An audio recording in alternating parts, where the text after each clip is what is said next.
আসসালামু আলাইকুম, আমি কাজী সাহেব তোমাদেরকে আজকে লুকিং ফর জিএসটি সিরিজের চলতরিত এই চ্যাপ্টারটাতে স্বাগতম। এই চ্যাপ্টারটা তোমাদের ফিজিক্স সেকেন্ড পেপারের most of the important chapter বলা যায়। এই চ্যাপ্টার থেকে বরাবরই কোথাও না কোথাও কোশ্চেন চলে আসে, অবশ্যই জিএসটি তেও কোশ্চেন আসবে। সেকেন্ড পেপার থেকে যদি কয়েকটা চ্যাপ্টার সিলেক্ট করতে বলা হয়, তাহলে সেখান থেকে চলতরিত একটা অন্যতম চ্যাপ্টার। তাহলে চলো দেখি আমাদের এই question bank solve class looking for GST তে এই চ্যাপ্টার থেকে বিগত বছরগুলোতে কেমন টাইপের কোশ্চেন আসছে আমরা একটা জাস্ট ওভারভিউ বা অ্যানালাইসিস দেখি। ফার্স্ট দেখো কি বলছে, যে সাম্য অবস্থায় হুইটস্টোন ব্রিজ গ্যালভানোমিটার প্রবাহের মান কত। এটা কবে আসছে দেখো, জিএসটি 24-25-এ আসছে, জিএসটি 24-25-এ আসছে। এখন আমরা জানি যে এই হুইটস্টোন ব্রিজ নীতিটা কি, যে P by Q equal to R by S. চারটা রোধ থাকবে, চারটা রোধের পরিমাণ অর্থাৎ অনুপাত দুইটা যদি উভয় পাশে সেম হয়, তাহলে মাঝখান দিয়ে কোনো প্রবাহ যাবে না, অর্থাৎ মাঝখানে সেই গ্যালভানোমিটার যদি থাকে, ব্রিজে যদি গ্যালভানোমিটার থাকে, তাহলে গ্যালভানোমিটারের কোনো প্রবাহ হবে না। তাহলে এই যে এই সাম্য অবস্থা বলছে, মানে এই অনুপাত সমান, তাহলে হুইটস্টোন ব্রিজ যদি এই সাম্য অবস্থায় থাকে, তাহলে গ্যালভানোমিটারের ভিতর দিয়ে কোনো প্রবাহ যাবে না, তাহলে এটা কি হবে, প্রবাহ শূন্য হবে। জাস্ট থিওরি, ঠিক আছে। একটি 1200 ওয়াট হিটারকে যদি 120 ভোল্ট লাইনে 1 ঘন্টার জন্য সংযুক্ত করা হলো, ওই হিটারে বিদ্যুৎ প্রবাহের পরিমাণ কত। এখানে কি দেওয়া আছে, পি এর মান দেওয়া আছে, তারপরে এটা কি ভি এর মান দেওয়া আছে, 1 ঘন্টার জন্য টাইম দেওয়া আছে টি, আর ওই হিটারে বিদ্যুৎ প্রবাহ চাইছে। আচ্ছা, বিদ্যুৎ প্রবাহ যেহেতু পি দেওয়া আছে, তাহলে সেই ক্ষেত্রে আমরা একটা ফর্মুলা জানি না, ভিআইপি, অর্থাৎ V I is equal to P. এখান থেকে আইটা আমি বের করতে পারি, আই ইজ ইকুয়াল টু কি জানি, পি বাই ভি। পি এর মান কত দেওয়া আছে, 1200 ওয়াট, আর ভি এর মান কত দেওয়া আছে দেখো তো ভাই, 120। তাহলে এটা দিয়ে যদি আমি কাটি, তাহলে কত হবে, 10 অ্যাম্পিয়ার। কোনো প্রবলেম? এটাতে কোনো প্রবলেম থাকলো আর? আশা করি থাকলো না। তারপরে দেখো কি বলছে, একটি বাড়ির বৈদ্যুতিক মিটারে 10 অ্যাম্পিয়ার আর 220 ভোল্ট লেখা আছে, কতগুলো 40 ওয়াটের বাতি নিরাপদে লাগানো যাবে। এখানে তাহলে আমার এন এর মান চাইছে। এই এন এর মানের জন্য আমি জাস্ট একটা ফর্মুলা বলবো, সেটা হচ্ছে সূত্র হতে প্রদত্ত ক্ষমতা। সূত্র হতে ক্ষমতা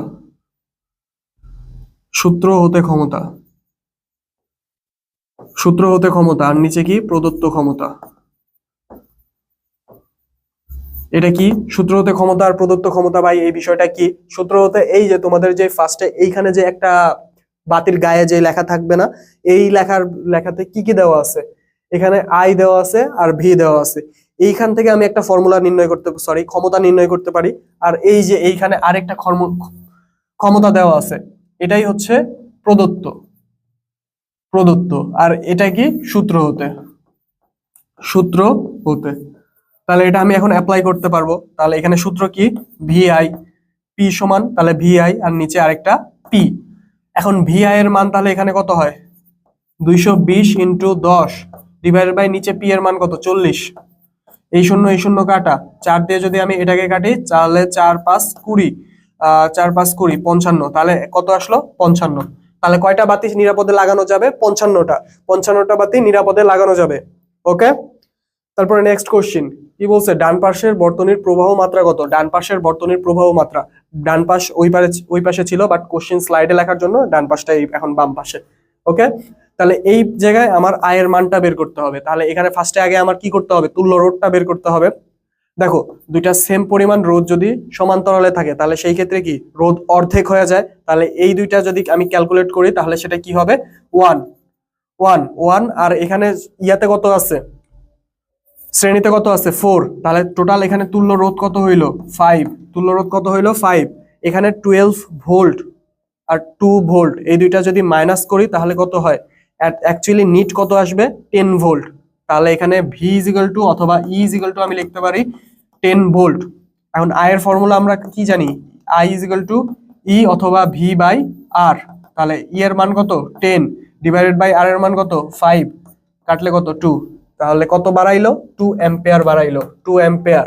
কোনো প্রবলেম আছে এইখানে?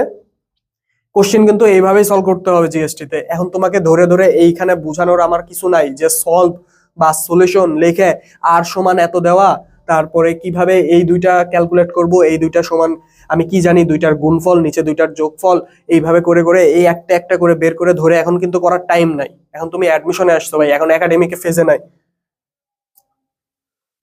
ওকে, তারপরে দেখো নেক্সটে কি বলছে, বস্তুর আপেক্ষিক রোধ। বস্তুর আপেক্ষিক রোধ কোন বিষয়ের উপর নির্ভর করে? আপেক্ষিক রোধ অবশ্যই প্রস্থচ্ছেদের ক্ষেত্রফলের উপর শুধু, ঠিক আছে? সরি সরি সরি, আপেক্ষিক রোধ, আপেক্ষিক রোধ কার উপরে ডিপেন্ড করে? অবশ্যই সেটা জাস্ট উপাদানের উপরে। আর রোধ কিসের উপরে নির্ভর করে? দৈর্ঘ্য, তাপমাত্রা, প্রস্থচ্ছেদের ক্ষেত্রফল আর উপাদান, চারটার উপরে। তাহলে তাপমাত্রা এটা কিসের উপরে? প্রস্থচ্ছেদে। বস্তুর আপেক্ষিক রোধ, আপেক্ষিক রোধ কিসের উপরে? জাস্ট তাপমাত্রা। আপেক্ষিক রোধ দুইটা জিনিসের উপর নির্ভর করে, একটা তাপমাত্রা আর আরেকটা হচ্ছে উপাদান। তাপমাত্রা আর উপাদানের উপরে নির্ভর করে, ঠিক আছে? আর রোধ, যেই রোধ যেটা আপেক্ষিক না, সেটা কিসের কিসের উপরে নির্ভর করে? দৈর্ঘ্য, প্রস্থচ্ছেদের ক্ষেত্রফল, তাপমাত্রা, উপাদান। ওকে, ডান। তারপরে 100 ওয়াট এর 5টি বাতি যদি 4 ঘন্টা জ্বলে মে মাসে, তাহলে কত কিলোওয়াট বিদ্যুৎ প্রবাহ হয়েছে, অর্থাৎ বিদ্যুৎ ব্যয় হয়েছে? এটার ক্ষেত্রে আমাদের ফর্মুলা কি জানি? পিএনবিটি। পিএনবি, বি ফর হচ্ছে বিল, বাট বিল এখানে দেওয়া নাই, তাহলে আমি কি কি রাখবো? পিএনটিডি, পিএনটিডি। তাহলে এটার আমি ডাব্লিউ ইজ ইকুয়াল টু লিখতে পারি পিএনটিডি। এখন কোনটা কি ভাই? পি হচ্ছে পাওয়ার, এন হচ্ছে কয়টা, এখানে যেই কয়টা দেওয়া থাকবে সেই কয়টা। টি কি? টি হচ্ছে কয় ঘন্টা অথবা সময়। আর ডিটা কি? ডি হচ্ছে কত দিন। লাইক মে মাস, মে মাস কয় দিনে? জানুয়ারি, ফেব্রুয়ারি, মার্চ, এপ্রিল, মে, 31 দিনে। তাহলে পি এর মান কত? 100। এন এর মান কত? 5টা। তারপরে টি এর মান কত? 4 ঘন্টা। ডি এর মান মে মাস মানে 31। এটা ক্যালকুলেশন করে যেটা আসবে সেটাই। এখন তুমি বলতে পারো ভাই ঘন্টাকে আপনি কেন হচ্ছে ইয়াতে নিলেন না, সেকেন্ডে নিলেন না? কারণ কি, এখানে কিলো ওয়াট আওয়ার বলছে ভাই, এখানে ঘন্টাই চাইছে। ওকে, এটা ক্যালকুলেশন করে দেখো কত আসে। 100, 100 ইন্টু 5, 500, 500 ইন্টু 8, 5 আষ্টে 40, 5 আষ্টে 40 আর দুইটা শূন্য। ঠিক আছে, আর এখানে আরেকটা আছে কি 31, তাহলে 4 একে 4, 3 4 12, 124। তাহলে কত আসবে? 124, তিনটা শূন্য। এখন এটাকে 1000 দ্বারা ভাগ। কারণ কি? কারণ হচ্ছে আমার কিলো ওয়াট চাইছে, মানে ওয়াটটাকে আমার কিসে নিতে হবে? কিলোতে নিতে হবে। তাহলে 124, 124। বুঝছো? আশা করি এটাতে প্রবলেম হবে না। এটা দেখো জিএসটি 22-23 আসছে। 22-23 এর জিএসটি কোশ্চেনকে একটু স্ট্যান্ডার্ড বা একটু হার্ড টাইপের ধরা হয়, ফিজিক্সটাকে কনসেপ্ট, কারণ এখানে ফিজিক্স থেকে কনসেপচুয়াল বেশি আসছে। কোনটি ওহমিক উপাদান নয়? ওহমিক উপাদান নয়, ওহমিক উপাদান মানে কি? রোধের সাথে কি কি কানেক্টেড না? দেখো তো, রোধের সাথে কি ধারক কানেক্টেড না? তাহলে এটা কোনটা হবে? ধারক হবে। তামার তার অবশ্যই রোধের সাথে কানেক্টেড। তামার তার যদি চেঞ্জ হয় তাহলে সেই ক্ষেত্রে রোধও চেঞ্জ হয়ে যাচ্ছে।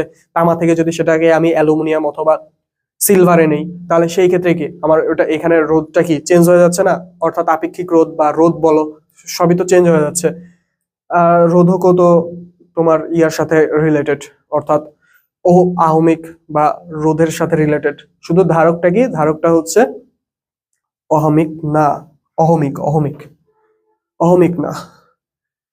দেখো দেখো দেখো, আবার সেম ফর্মুলা। একটি মেইন মিটারে এত লেখা আছে, ওই বাড়িতে 40টি বাতি নিরাপদে ব্যবহার করার জন্য ক্ষমতা কত? তাহলে আমি ফর্মুলা কি বলছি? Formula N is equal to, এই যে সূত্র, সূত্র হতে প্রদত্ত ক্ষমতা, সূত্র হতে ক্ষমতা ডিভাইডেড বাই প্রদত্ত ক্ষমতা, সূত্র হতে ক্ষমতা ডিভাইডেড বাই প্রদত্ত ক্ষমতা। তাহলে আমার এখানে প্রদত্ত ক্ষমতাটা বের করা লাগবে। উপরে কি আছে? সূত্র, নিচে কি? এন। তাহলে সূত্র, তাহলে এটা কত? 8 ইন্টু 4000, সরি 8 ইন্টু 200, তাহলে 8 দুগুণ 16, 1600 ডিভাইডেড বাই এন এর মান কত? 40। 0 0 কাটা, 4 দিয়ে এটাকে কাটলে 40। তাহলে কত ওয়াট? 40 ওয়াট। 40 ওয়াট ক্ষমতা কত হইতে হবে? 40 ওয়াটের হইতে হবে। তারপরে নেক্সটে পার্শ্বের চিত্রে বর্তনীর এ ও বি বিন্দুর মধ্যবর্তী তুল্য রোধ কত? এ আর বি বিন্দুর মধ্যবর্তী তুল্য রোধ চাইছে। দেখো তো, এখানে 4 আর এই 4 এটা কি সমান্তরালে আছে? তাহলে দুইটা সেম রোধ যদি সমান্তরালে থাকে তাহলে এটা কি হয়ে যাবে? এটার তুল্য কত হবে, অর্ধেক হয়ে যাবে, তাহলে এখানে অর্ধেক হয়ে যাবে, অর্থাৎ 4 আছে, তাহলে এখানে 2 হয়ে যাবে। 2 আর 3 এইটা কিসে আছে, এইটা শ্রেণীতে আছে, তাহলে এই দুইটা যোগ হয়ে কত হবে, এই দুইটা যোগ হয়ে 5, এই দুইটা যোগ হয়, তাহলে এই ক্ষেত্রে হবে হচ্ছে 5। এখন এই 5 আর এই 5 কি সমান্তরালে আছে না, তাহলে দুইটা সেম রোধ যদি সমান্তরালে থাকে তাহলে সেই ক্ষেত্রে তার অর্ধেক হয়ে যাবে, অর্থাৎ 5 এর অর্ধেক কত, আড়াই। দেখো টাইম লাগলো। এখন কি তোমাকে আমি ধরে ধরে এক একটা করে মানে এক একটা হিসাব করে আমি দেখাবো যে শ্রেণীতে এটা আছে, এটা সমান্তরালে আছে, তাহলে এটার তুল্যরোধ কত, এটার তুল্যরোধ কত, এইভাবে বের করব? এখন কিন্তু এটা করার টাইম নাই। তারপরে নেক্সট দেখো, পার্শ্বের চিত্রের এল আর এম বিন্দুর মধ্যবর্তী তুল্যরোধ। এখন দেখো এই তিনটা কিসে আছে, তিনটা আছে সমান্তরালে। এই ক্ষেত্রে তোমাকে ভেঙে ভেঙেই দেখাতে হচ্ছে, এই ক্ষেত্রে তোমরা ভেঙে ভেঙেই দেখতে হবে, কারণ 1/3 প্লাস 1/3 প্লাস 1/3 এই তিনটার রোধ কত, 3, তাহলে এই 3 আর এখানে কত হবে 3, তিনটা তাহলে 3 3 3 কাটা 1, এই তিনটা মিলে কত আসলো 1, তিনটা মিলে 1। এখন তিনটা সমান্তরালে আছে 10 1 আর 9, 9 আর একে কত, সরি 9 আর 1 এ কত 10, 10 10 কত 20। মনে হয় 1 2 শিখাচ্ছি তোমাদের। এইটা একটু দেখো 1 EMU 1 EMU 1 EMU এটা কিন্তু তোমাদের চার্জের একক, ঠিক আছে। 1 EMU সমান 10 কুলম্ব। কুলম্ব বানানটা ঠিক আছে কিনা আমি জানি না, একটু দেখে নিও। 10 কুলম্ব আমরা কি জানি, I is equal to Q is equal to IT, আমরা জানি Q is equal to IT, তাহলে I is equal to আমরা কি জানি Q ডিভাইডেড বাই T, তাহলে Q এর মান কত, এখানে 10 কুলম্ব, আর T এর মান আমি সাপোজ ধরে নিলাম 1, 10 অ্যাম্পিয়ার, প্রতি একক সেকেন্ডে 10 অ্যাম্পিয়ার করে যাবে, ঠিক আছে, বুঝছো, আশা করি বুঝছো। তারপরে রোধ, রোধ কোন বিষয়ের উপর নির্ভর করে, তোমাদেরকে বারবার বারবার বারবার বলতেছি, রোধ 4টা বিষয়ের উপরে নির্ভর করে, একটা দৈর্ঘ্য, প্রস্থচ্ছেদের ক্ষেত্রফল, উপাদান, তাপমাত্রা। তাহলে এইখানে এই যে দেখো ঝাগানাঘাতে আসছে 19-20-এ যে নির্ভর করে না, তোমরা কিন্তু আমার মতোই এই নাটা ভুলে যাবে, ঠিক আছে। এই নাটা তোমরাও চোখে দেখতে পারবা না আমার মতো, তখন তোমরা কোনটার উপরে নির্ভর করে দিয়ে দাগাইতে যাবে, ফার্স্টে যখন দৈর্ঘ্য দেখবে দৈর্ঘ্য দাগাই দিবে, বাট এটাই কিন্তু ভুল। তাহলে কি কি বিষয়ের উপর নির্ভর করে, দৈর্ঘ্য, উপাদান, প্রস্থচ্ছেদের ক্ষেত্রফল, আর আরেকটা হচ্ছে তাপমাত্রা। এখানে দৈর্ঘ্যের উপরে ডিপেন্ড করে, উপাদানের উপর ডিপেন্ড করে, প্রস্থচ্ছেদের ক্ষেত্রফলের উপর ডিপেন্ড করে, তাহলে ডিপেন্ড করে না কোনটার উপরে, তড়িৎ প্রবাহের উপরে, ঠিক আছে। তারপরে দেখো নেক্সট কোশ্চেন কি বলছে, যে এক স্থান থেকে অন্য স্থানে বিদ্যুৎ সরবরাহ করার ক্ষেত্রে সরবরাহ লাইনে উচ্চ বিভব পার্থক্য থাকার কারণ কি, জাস্ট 14-15 আসছে, এটা থাকার কারণই হচ্ছে বিদ্যুৎ প্রবাহ, বিদ্যুৎ প্রবাহ, ঠিক আছে, বিদ্যুৎ প্রবাহ। এটা কিন্তু জ্ঞানমূলক কোশ্চেন, এটা জাস্ট একবার দেখে রাখো, এটা যদিও আসবে না বাট আমি তোমাদেরকে দেখাইলাম। তো এই ছিল তোমাদের মেজর একটা চ্যাপ্টার, চলতরিৎ চ্যাপ্টার। চলতরিৎ চ্যাপ্টারে তোমরা দেখলে যে জিএসটি তে বিগত বছরগুলোতে কি কি কোশ্চেন আসছে, আশা করি এই চ্যাপ্টারের এই কোশ্চেন সলভ ক্লাসে তোমাদের কোনো প্রবলেম নাই। যদি তোমাদের কোনো বেসিক প্রবলেম থাকে, শুরুর দিকেও বলছি শেষের দিকেও বলছি, তো এটা আমি বলতেই থাকবো। যদি তোমাদের বেসিক কোনো প্রবলেম থাকে, আমাদের পূর্ণাঙ্গ কোর্সে ওইখানে আমরা একদম বেসিক থেকে অ্যাডভান্স পড়াবো, সেইখানে তোমাদের যদি পূর্বে বেসিকও না থাকে, এখানে আসার পরে তোমাদের বেসিক ক্লিয়ার হয়ে যাবে। কারণ আমরা বিশ্বাসী যে অ্যাডমিশন টেস্টে উদয় আজাইরা শর্টকাট দিয়ে পার করা যায় না, এইখানে একটু হলেও কনসেপ্ট জানতে হয়, নিজের মাথাকে খাটাতে হয়। এখানে তোমার হচ্ছে মাংস চাবাই দিয়ে খাওয়াইলে তোমার হচ্ছে সেটা টেস্ট পাবা না, এখানে নিজে একটু খাটাও, মাথা খাটায় প্র্যাকটিস করো, করে করে তুমি এটা বুঝো যে কোনটা কিভাবে হয়। তোমার হ্যান্ড ক্যালকুলেশন ফাস্ট হওয়া বলো, তারপরে পরীক্ষার হলে তোমার মাথা খাটানো বলো। তুমি যদি নতুন কোশ্চেনের সাথে যদি প্র্যাকটিসই না করো, তাহলে তুমি পরীক্ষার হলে যায় তুমি নতুন কোশ্চেন পাইলে তো ডিল করতে পারবে না। তুমি ওখানে দেখবে যে পূর্বে কি কি কমন আসছে, কমন দিয়ে কখনো চান্স হয় না ভাই, তোমার পাইতে হবে কি, তোমার মাথা খাটায় পাইতে হবে। তো আশা করি এই চ্যাপ্টারটা ভালো লাগছে। ক্লাসে যদি আমার কোনো ভুল ত্রুটি হয়ে থাকে তোমরা সেটা ক্ষমা সুন্দর দৃষ্টিতে দেখো, আর আমাদের অসমিয়ামের সাথে থাকো, আর আর্ক অফ ফিজিক্সের সাথে থাকো, ঠিক আছে। ধন্যবাদ।